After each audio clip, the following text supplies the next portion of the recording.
And welcome to the castle, everybody. This is Nightsaber Z42. Now, in this video, I'm going to go over some dynamic lighting for your maps. This can be something that will really immerse the players if you decide to actually utilize it. But with that being said, it doesn't quite always work out the way you might want it to. On lower end PCs, this could actually bog down the system, and it could be very laggy in some players. Like, I have a player in one of my groups who can't really load the page that has dynamic lighting on it. So I'll go ahead and show you some examples of things that I have done and things that have worked for me. But the first thing you're going to do, whenever you have a map that you pull out and you get it all the way you want it and situated, you're going to actually go into that map settings and go to dynamic lighting and click on dynamic lighting to on. Now for the different settings or different options for dynamic lighting, you have explorer mode, so it'll reveal areas on the map layer that players have already explored, but this actually only works while it is on. It doesn't reveal any areas that were revealed when it was disabled, and this was previously called Advanced Fog of War. I really don't I actually have messed around with this, but I've only done it once. Daylight mode, so like let's say that you have an outdoor type of map, but you still want line of sight for some specific reason, and I'll show you an example of that. This is good for when you have the map that is all lighted, but you just like want to see if a certain player can see a certain target, isn't blocked by anything. And then of course you have your darkness opacity. As it is low, the lower the opacity, the more you can see. The higher the opacity, the darker it will be. So I'm going to go ahead and turn on dynamic lighting, and you can see that everything has turned dark, with the exception of two things. And I'm actually going to reset a couple tokens. So your players are going to be in the dark as soon as you put your tokens in under dynamic lighting. It's going to be dark. Why? Because they actually can't see anything. So if I click on a token, I'm going to do a shortcut, Control L. So this is what Grim can see.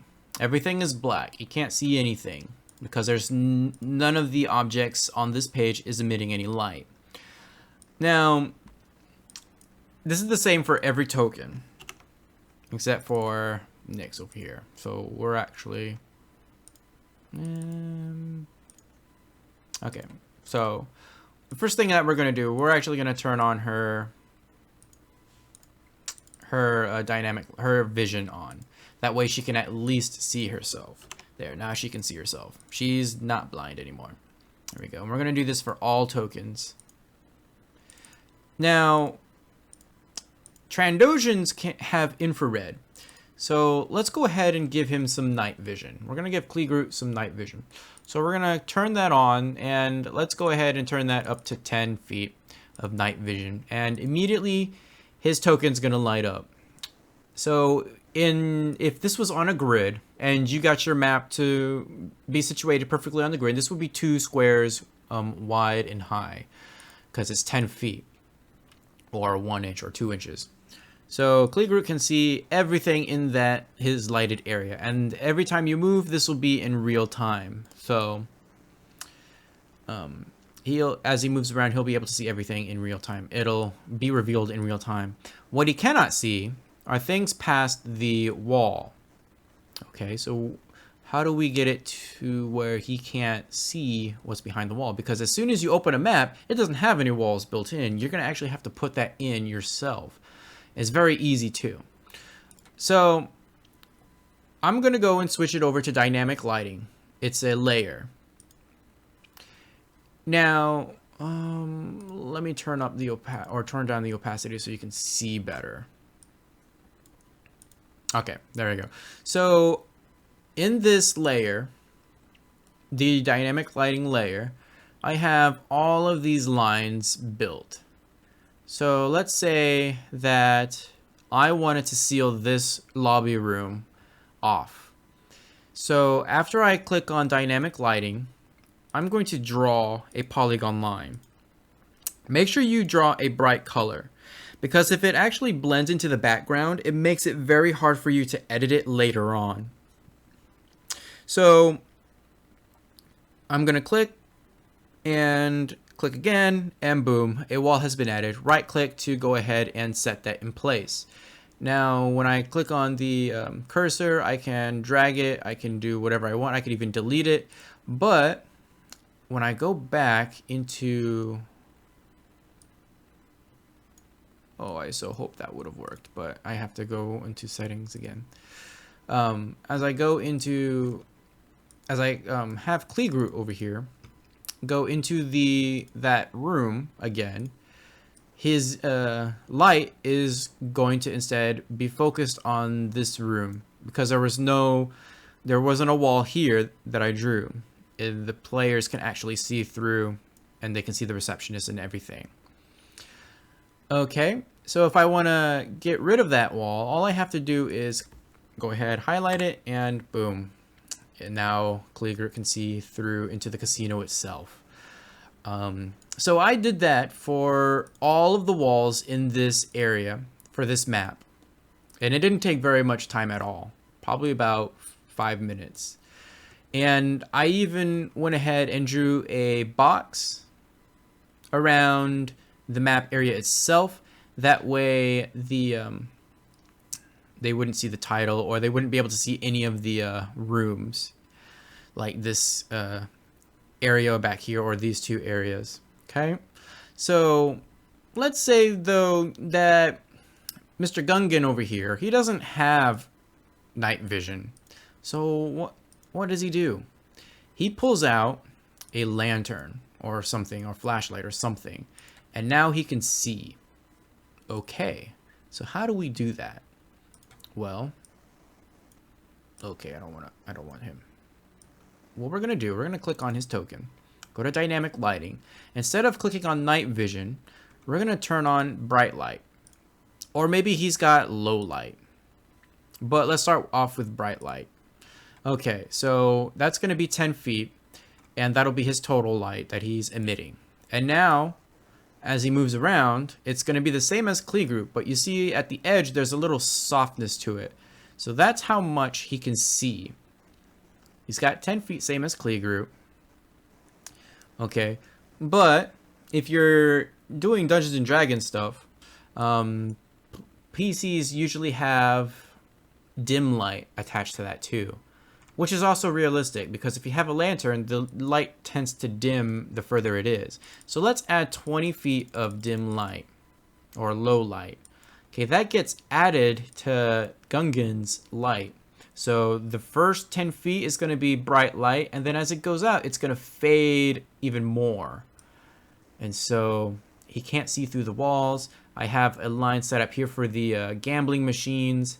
That way I can tell, okay, he can't see this character on the other side, so he can't blast him, or something along those lines. He has cover or something like that.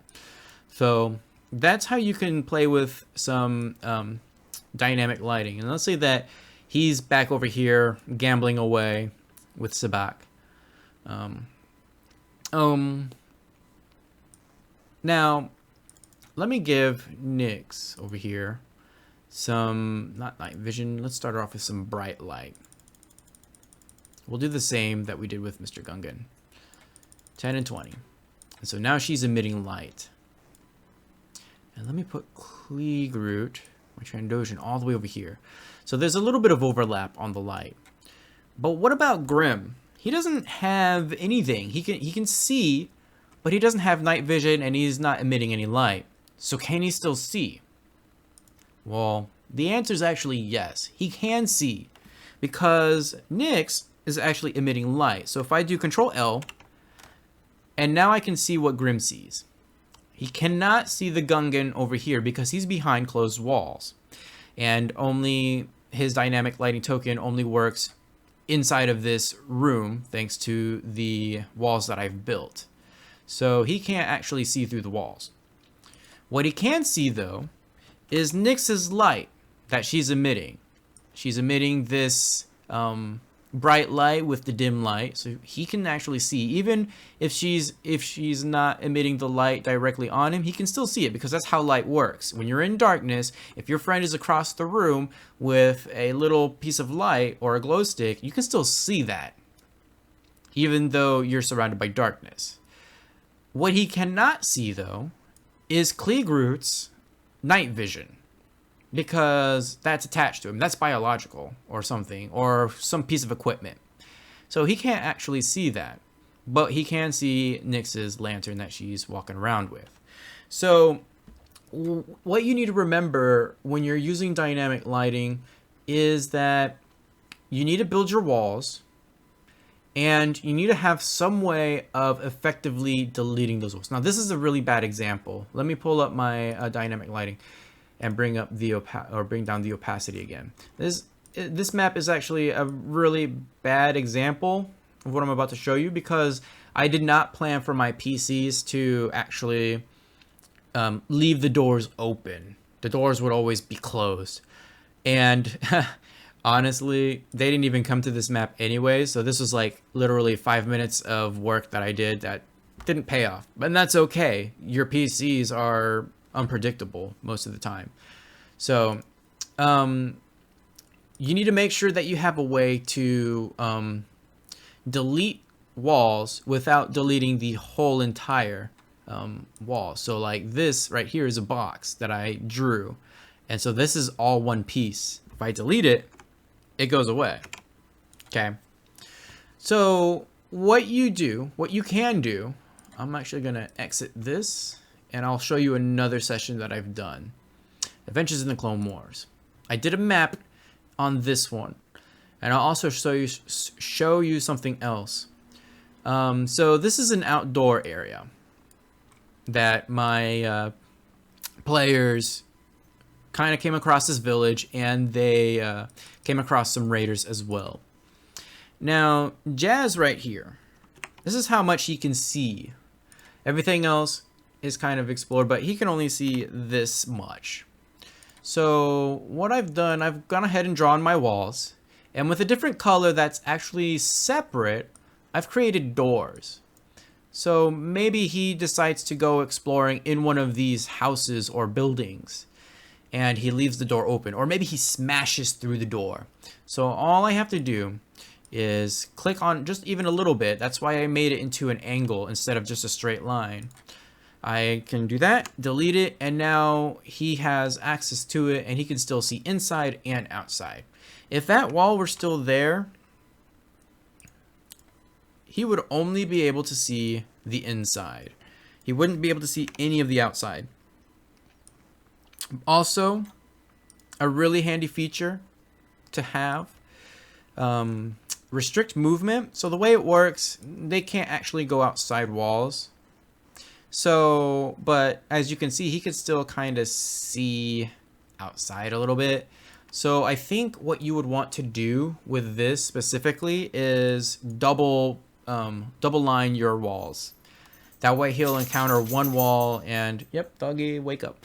He'll encounter one wall, but he'll meet resistance with the second wall, and he wouldn't be able to see outside. So I think that would be a workaround. I have not actually tried it yet, but that's what I would do. Okay, so let's take a look at some options. In the dynamic lighting under the settings, I have daylight mode on. So remember, I said daylight mode is when I have an outdoor type area or a brightly lit area where the players can all see. They all have vision. So your players are always going to have vision turned on. Okay, they may not have night vision or bright light, but they can still see. So this is how much Jazz can see, and he cannot see through these walls. So it's an effective way of actually having field of vision. So like if he wanted to attack this raider group down here, raider group number 3, he actually can only probably hit one of those, because he can see just a little bit of one. Or maybe he can't even see them at all, but he can see this group down here. So there are different workarounds for different situations. It's really up to you on what you want to get out of dynamic lighting. Now, I probably wouldn't do dynamic lighting on every map, but if I really want to impose like field of vision, or if there's some sort of mystery to the map, then I would definitely probably use it.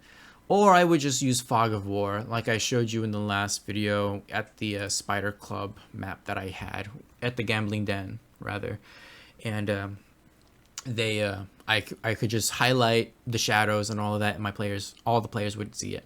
But again, if I had one person, if I wanted to know what one person can see and what one person can't see into a room, then yeah, I would probably do that. I would go ahead and set up dynamic lighting. Just be aware that it is going to maybe make it laggy for some players because of their PC setup, but it might actually turn out to be very immersive. You just have to play around with that. That, I think, is all that I have for this video. This is actually the second time I've recorded this because somebody was mowing the lawn outside my door and I somehow lost the file 10 minutes after recording it. So thank you guys so much for watching. If you have any comments or any ideas for tutorials, definitely please let me know. A topic that I'm going to hit up next is probably NPCs and starships. I got a request from that in the Star Wars RPG subreddit. So I'll probably do that next and give you some tips and tricks on how I approach that in my Jewel of Yavin game over here. So thank you so much for watching. Please give this video a huge thumbs up and send it to anybody that you think would really learn from it, because that is what the series is for. And I will see you guys in the next video.